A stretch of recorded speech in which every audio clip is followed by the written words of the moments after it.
That's the way I see it.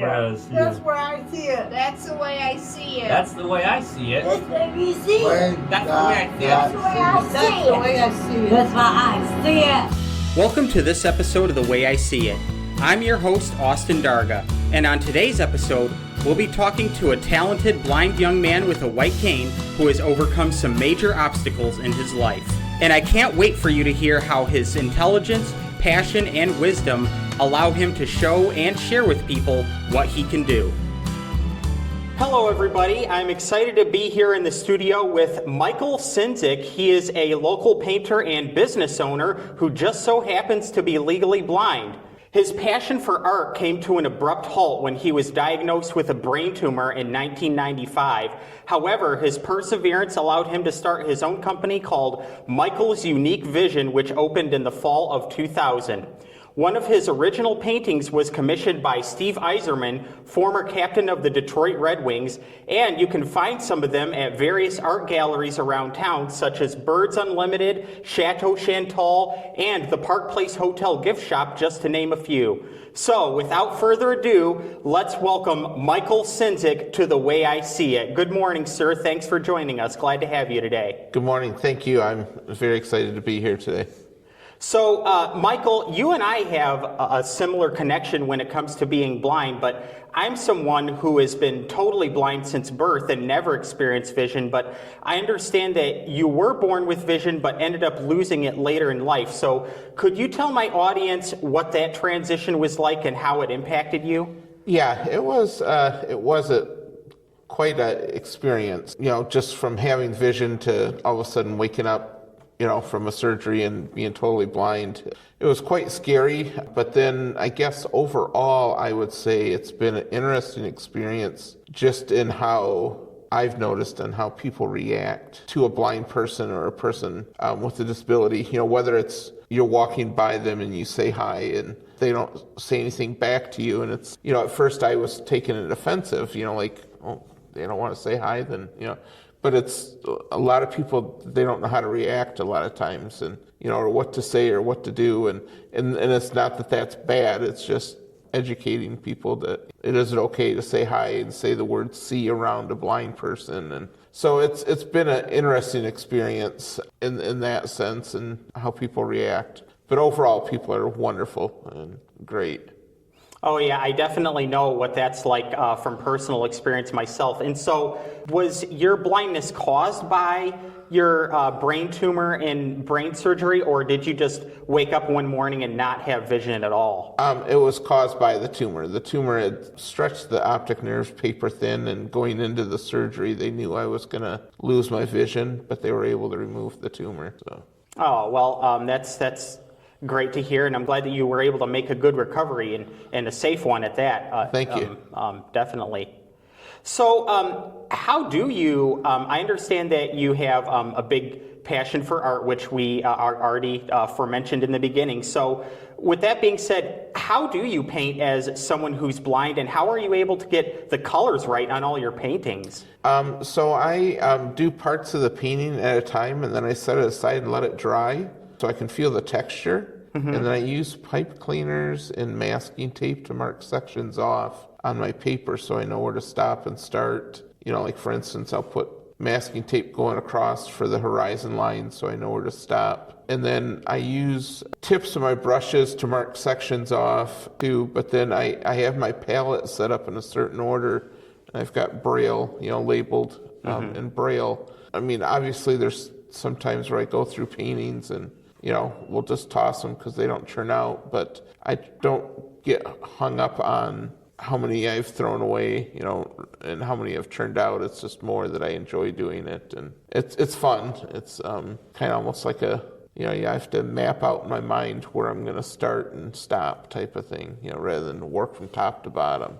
Right. So you do not let your visual impairment stop you from pursuing what you wanted to do.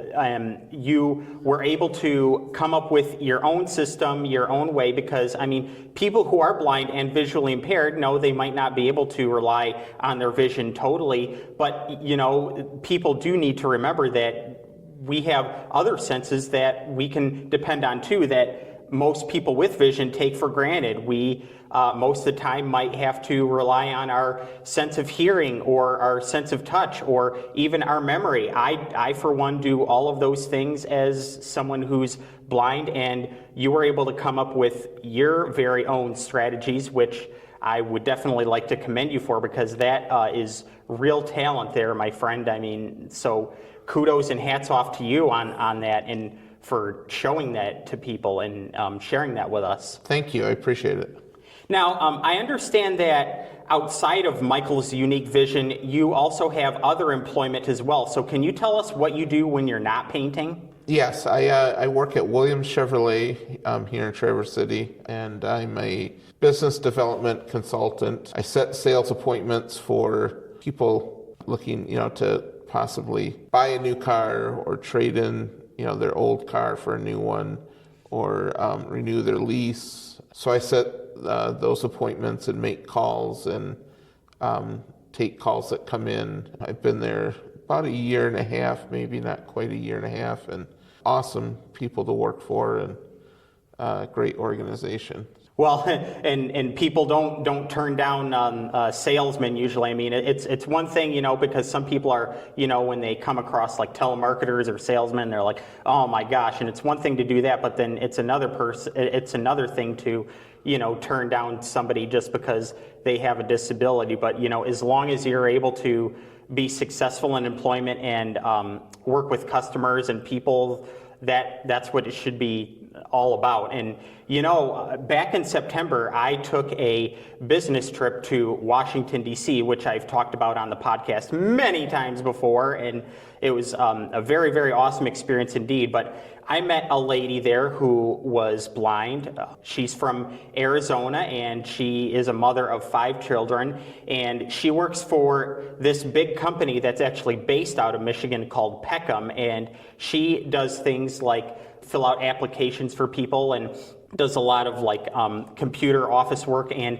she uses this program called JAWS, which is a talking computer program for the blind and visually impaired. Yep, that's what I use at Williams. Wow. I use JAWS.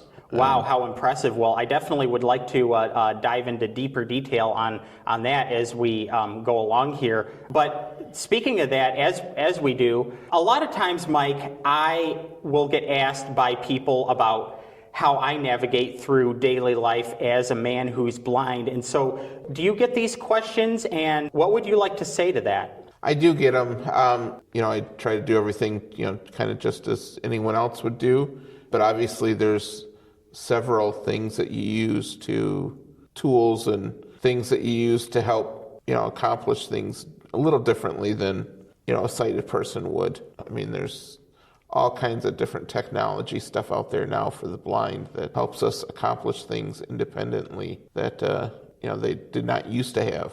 And it's amazing, the technology. Oh, absolutely. I agree with you on that wholeheartedly. And, Michael, along with being a podcast host and spokesman for my company, GTI, I'm also a public speaker as well. And so whenever I do public speaking events, whether it's student groups in schools or social or civic groups around town, the first thing that I always tell people is that we are people first before our disability, and we matter just as much as you do. And also, it's better to ask questions than to make assumptions, because still to this day, as you mentioned and experienced when you first became blind, people sometimes still look down upon individuals with disabilities. It's up to us to do our part to educate them and teach them and able to show them what we're able to do and what we're capable of, because I've had a couple of different guests on my podcast before that have used the phrase differing abilities or differently abled, which, I absolutely love, because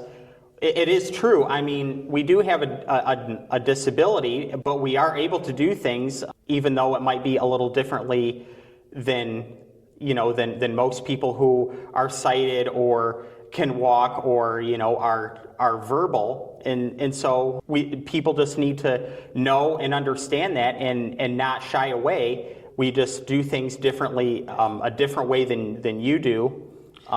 Definitely. Yeah. I totally, heartily agree with that. It's, that we have several ways of accomplishing things, tasks and things that, a sighted person would do, we're able to do now. So definitely. Yeah, absolutely. And as a matter of fact, Mike, last year I got to do disability training at the Park Place Hotel for all of the staff there because my sister just so happens to manage the Minerva's restaurant there. So I think it was a really good experience for everybody. They really loved it and enjoyed it, and I think that they really benefited from it, and now they have much better awareness when someone like you and I goes into their restaurant or stays at their hotel. They know a little bit more about like what the do's and don'ts are and what's acceptable and appropriate when it comes to interacting with people with disabilities, like someone who's blind or whatnot. So with that being said, is there any advice that you would like to give to people out there who might come across somebody who's blind or visually impaired one day on how to help them or interact with them? Yeah, I would say, I when I go to schools and give talks and stuff like that, I always tell people to just say hi. As a blind person, I said, I can hear you walking by me.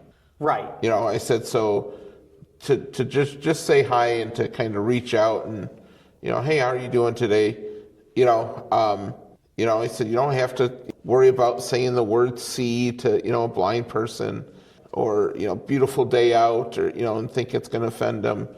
I said, but just say hi. And I said, you always offer help. I said, but if you're thinking, man, I got to be somewhere in 5 minutes, am I going to have to, help this, just say hi. Right, exactly. Just like you would seeing any other person down the hall too. I'm totally with you there, and I definitely understand how that feels because I've kind of shared a little bit about this story before, but I haven't gotten too much into deep detail. But now that I'm talking about it with you, I will. So back when I first started grade school, elementary school, in kindergarten, I was enrolled in a school where I did not have the best experience, and part of it had to do with the teacher that I was with and the classroom that I was with, and because of that, all of my students and peers did actually treat me different, and I wasn't very accepted and included in classroom activities and in school activities like everybody else. They actually hired a teacher assistant to kind of work with me one-on-one along with my VI teachers and O&M instructors, which really was not acceptable. And she did a lot of hovering and enabling, and on top of that, my students and peers kind of treated me the same way. Like I had one classmate who was kind of clingy to me all the time. I had another girl in my class who, when she walked up to me, thought that she had to speak slower and always tell me who she was. And they ended up having just a lot of disruptive behaviors towards me and became more like caregivers and companions as opposed to just regular classmates and peers. And yes. At the end of the day, when you go to a job or if you're going to school and whatnot, your teachers and coworkers and peers, they're not your parents, they're not your family, they're not your babysitter, they're not your dog, they're just people that, you see every day when you go to this place because, it's just how you interact that way. And so I want to make that, very clear. I can never stress enough every time on The Way I See It, how important it is that we as the disability population that we're a part of get treated fairly, just like a black person should treat a white person. That's why I always admire Martin Luther King and people like him, even Rosa Parks, for everything that they did to make this world and our society a better place, because people like us can follow in their footsteps and be very expiring. We just need the opportunity and the chance to be able to do that. And when I mentioned to you earlier about Washington, D.C., one thing that I got to do there that I'm most proud of, along with everything else, is when I took the Monuments by Moonlight bus tour. And I'm going to sound like a broken record because my listeners have heard this story a couple of different times before, but I'm so proud to talk to you about this. I got to stand on the step where Martin Luther King gave his I Have a Dream speech when we climbed up the stairs of the Lincoln Memorial, and it was just, and we got to take pictures, and it was just absolutely incredible. So, for those who are listening out there who are thinking that they're hearing a repetitive story again, it definitely bears repeating, because people like you and I just need to be able to continue to spread the message out there. Definitely. I definitely agree. I think it's definitely needed. Even when I started at Williams and told them, I said, it might take me a minute to learn your program that you use here, but once I do, I said I can do the job just as fast as any sighted person can. You're listening to the Way I See It podcast. We're talking with Michael Sincic. Stay tuned for more after this.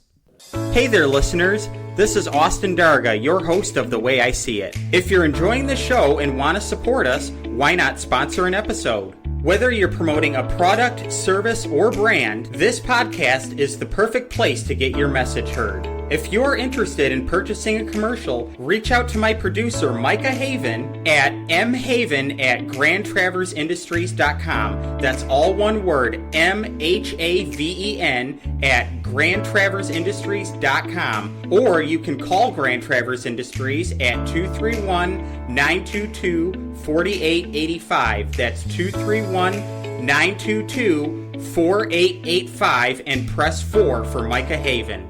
We're now back to The Way I See It with Michael Sincic. Yeah. Another thing that I was going to mention too while we're on the subject is that one common question that I always get asked by people is, how do you watch TV?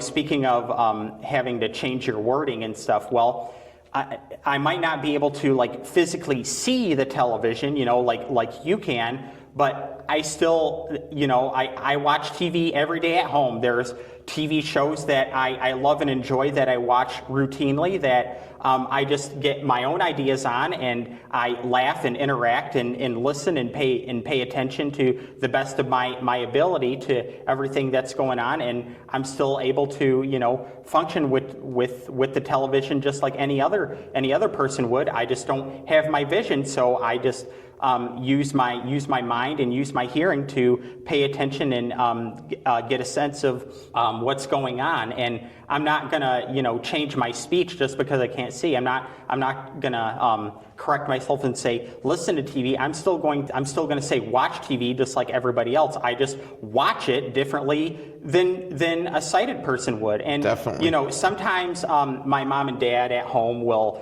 describe to me what's going on in a TV commercial, which is all great and dandy. I appreciate them for doing that, but I don't always need to or have to rely on that all the time. I mean, it's great to for someone to be able to give me an idea of what's going on, and it's really nice to just have that extra interaction. But other than that, I'm perfectly fine. And what's really helpful too sometimes is that I also, as a blind man, go to movie theaters and enjoy a nice movie that I think sounds interesting, and have a bag of popcorn and food and drink and all that. My favorite movie theater here in town is the Cherry Blossom Theater, because they got all the good stuff there. You can get pizzas and sandwiches and popcorn and everything, and it's just a really enjoyable environment in town here where you can go and enjoy a movie. And sometimes when I'm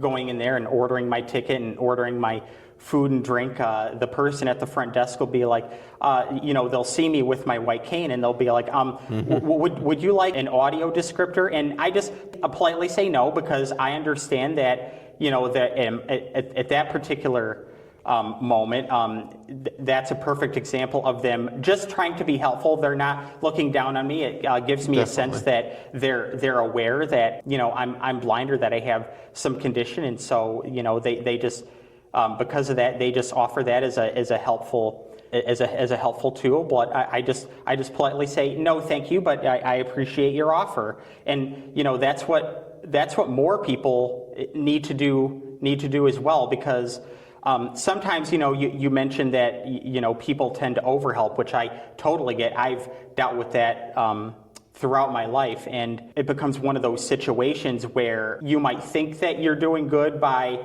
doing all this extra help, but as much as I hate to say it, what you're actually doing is hurting more than helping. And so we just need to make people aware of what the right way to approach and help someone with a disability, as you just mentioned. Definitely.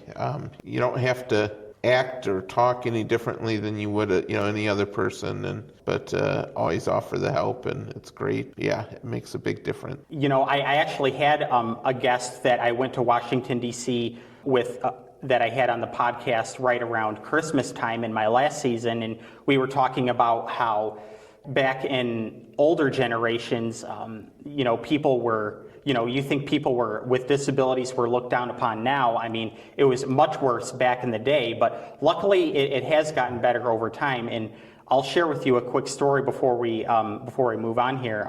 My mom and I, growing up, were heavily involved with the NFB, which is the National Federation for the Blind, and we knew a family who actually had a hereditary gene where most of them actually ended up losing their vision. The Wurzel family, Fred and George Wurzel, they're both brothers, and they're both people with a visual impairment. And George Wurzel, I'll share with you a positive story and a sad story. So George Wurzel is a very successful person, and was able to be successful by showing people what he could do. And one thing that he did, which I think is just absolutely remarkable, is that he climbed the Ozarks Mountains all by himself. What do you think of that?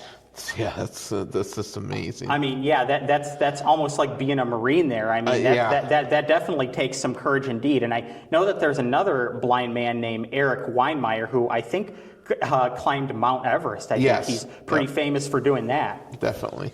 Yeah, Yes. and the downside about the Wurzel family is, George Wurzel, his brother Fred, both him and his wife are blind. I don't know if they're legally blind or totally blind, but they do have a visual impairment. Well, anyway, they got married several years ago before the marriage penalty for disabilities went into full effect. But they became successful people and were able to have a family too. But the sad thing about that is after they got married and had kids, this is just absolutely going to tear your heart apart. But Child Protective Services were actually going to have their kids taken away from them because they were blind and the children were sighted. And because they had a visual impairment, they didn't think that they were capable of taking care of children. And so they had to prove and show their social worker how they can change a diaper and warm up a bottle, which, was just, wow. I know. I mean, absolutely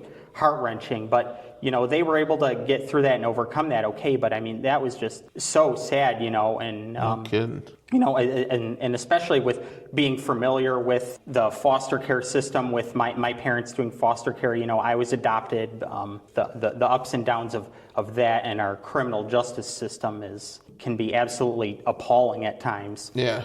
Yeah. But moving forward from that, as we talk about ourselves as visually impaired people, how do you get around, Michael? Do you use public transportation or do you just rely on family and friends? Like how do you get to and from work, for example? So to and from work, I've got a great group of family and friends that help me with rides, just so that way I'm there on time. Right. And I live on the outskirts of town. But I do take the bus once in a while, but not usually like to and from work. But I've got a great group of friends that help me with rides, and very blessed on that end. Well, that's very good. And I'm also very blessed too. I mean, my mom and dad have been great supporters of what I do, and they make sure that I get to and from place to place for work that I need to on time, which I'm absolutely grateful for as well. I do, like when I'm going to work on a regular basis, like on my normal work days at GTI, I do take the Beta bus because Beta has routes that are specifically for GTI. So it's just like riding a school bus. I ride the bus with the same group of people every day, just like you would ride a school bus with the same group of kids going to school, and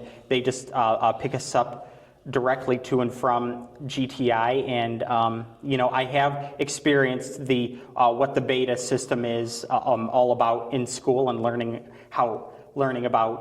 how to transfer, and maybe I'll be able to expand upon that as I grow my independence in the future, especially getting out and being a public part of my community. As a matter of fact, my sister, the one who manages Minerva's, actually suggested Uber for me a little while ago, which was really helpful. And so maybe that's something that my mom and dad and I might look into, and maybe at least learn about and learn what the steps are in order to take Uber. But it was a very helpful suggestion to her, so I appreciate her help with that. And throughout my life, I've known several people who are blind and visually impaired, and I actually know a man who is blind, who him and his wife both work for BSBP, Bureau of Services for Blind Persons of Michigan, and he uses an Uber, and he one day stopped by my house to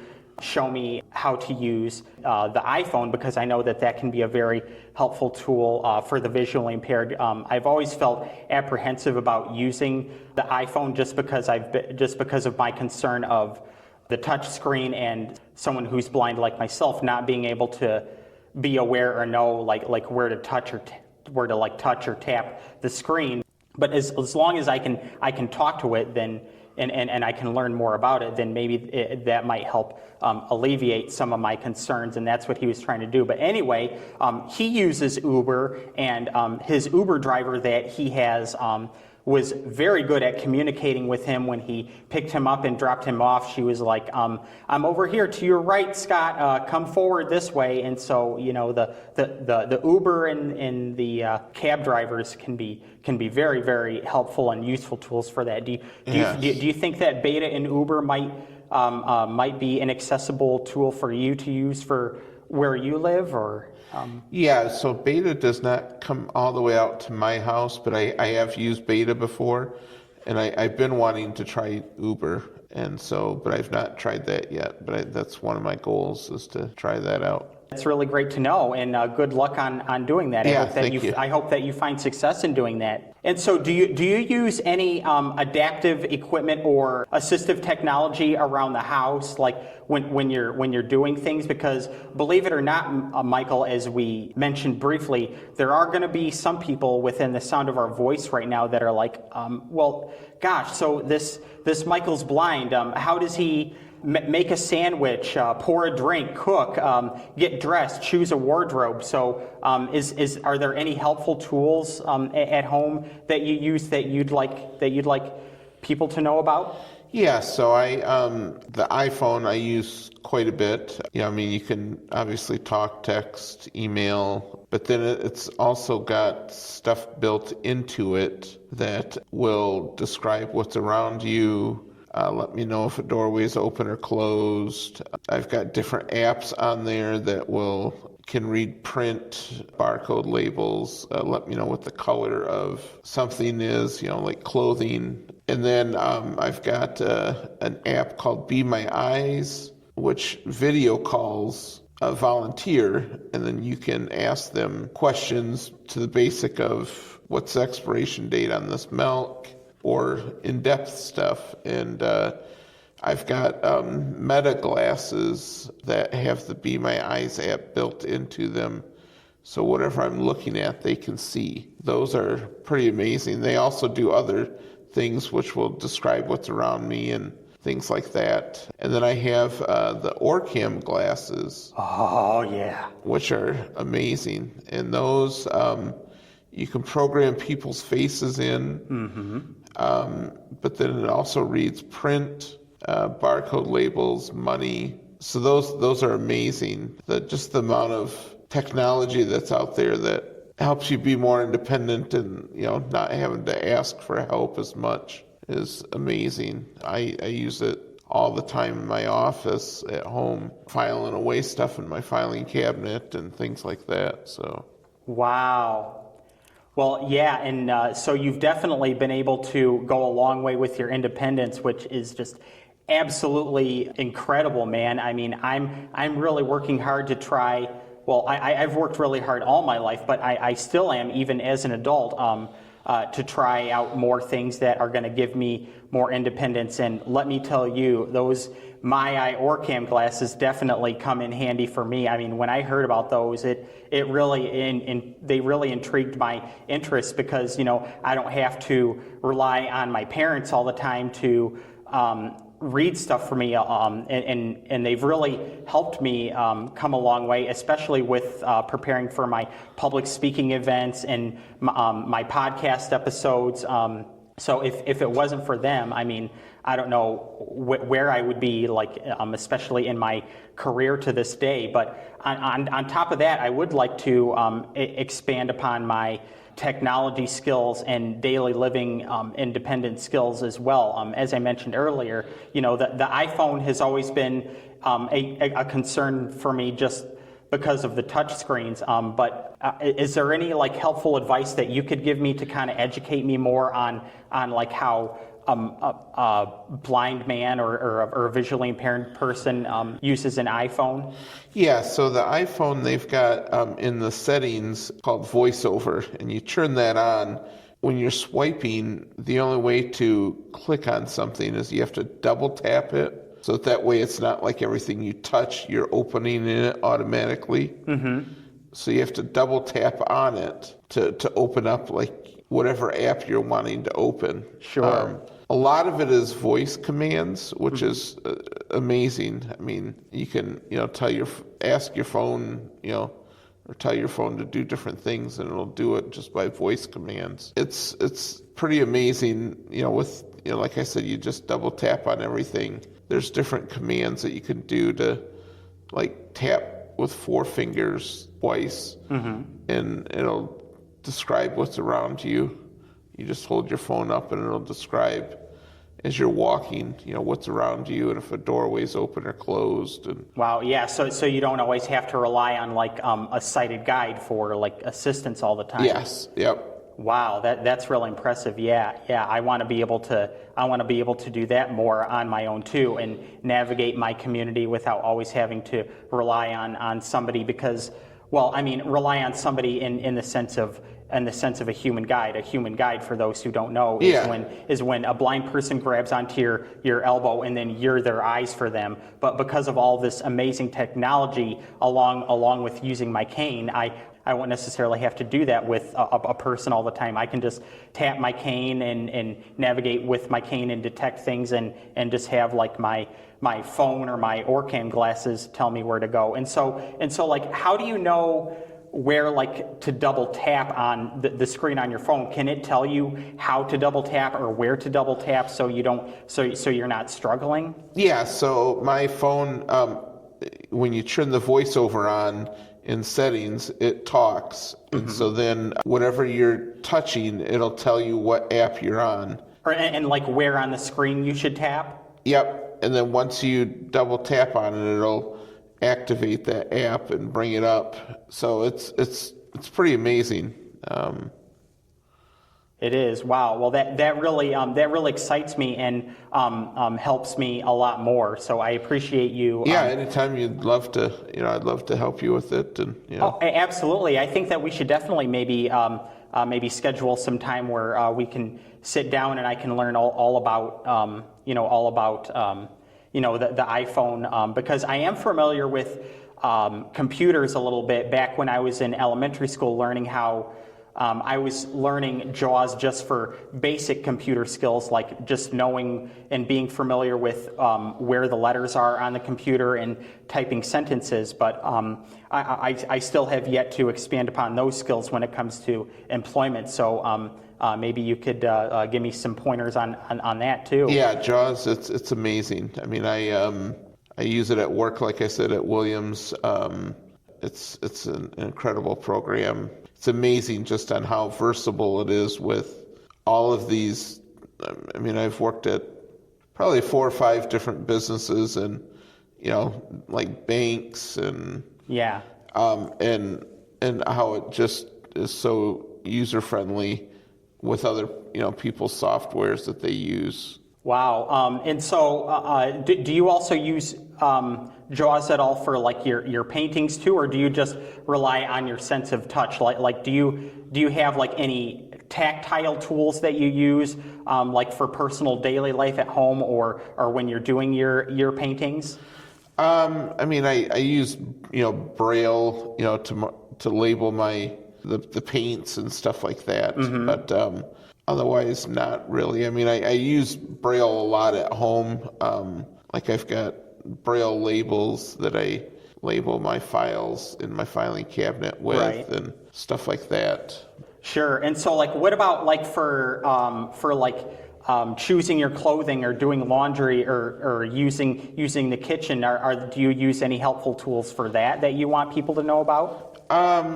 Yeah, I use my phone, for clothing. The kitchen, not necessarily like any.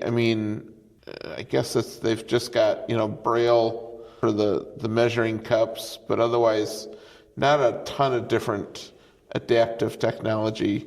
There's talking timers and stuff like that. Sure. Yeah.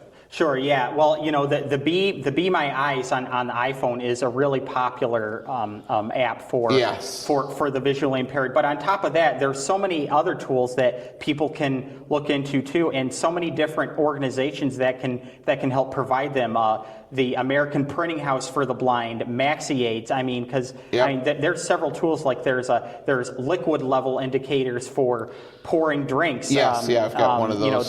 There's talking watches, which I have on right now.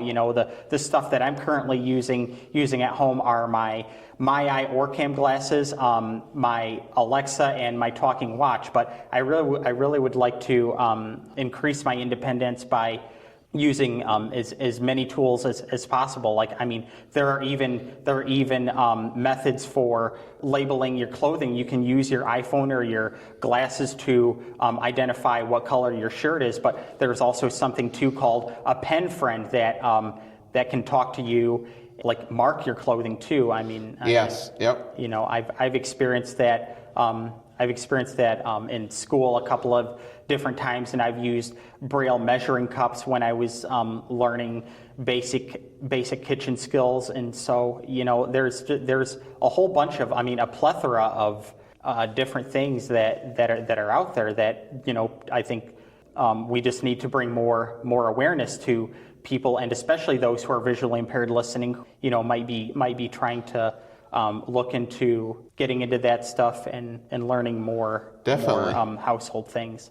Well, Michael, it has just absolutely been a delight having you here today. I really appreciate you shedding some light at the end of the tunnel for and being a voice for the visual impaired out there. I was so looking forward to having you on the podcast, and I really appreciate all of the great hard work that you're doing. So I want to say to you, keep it up. And as Marie Barone would say on Everybody Loves Raymond, never turn your back on your talent. No matter what your condition or your disability is. I just added that part in myself, but keep up the good work, my friend. You're doing awesome things, and you're a great part of your community. So thanks for being on today. Thank you. I appreciate it for having me. It's been a great time. Thank you. Thank you for listening to The Way I See It. This podcast is brought to you by Grand Traverse Industries, a Northern Michigan nonprofit whose mission is to fiercely advocate, strengthen, and advance the dignity and opportunity of people with disabilities. Our theme is composed by Nick Vane, and our producer is Micah Haven. We hope you'll join us for our next episode, but in the meantime, this is Austin Darga reminding you that life is a journey. No matter where it takes you, always go where your heart leads you.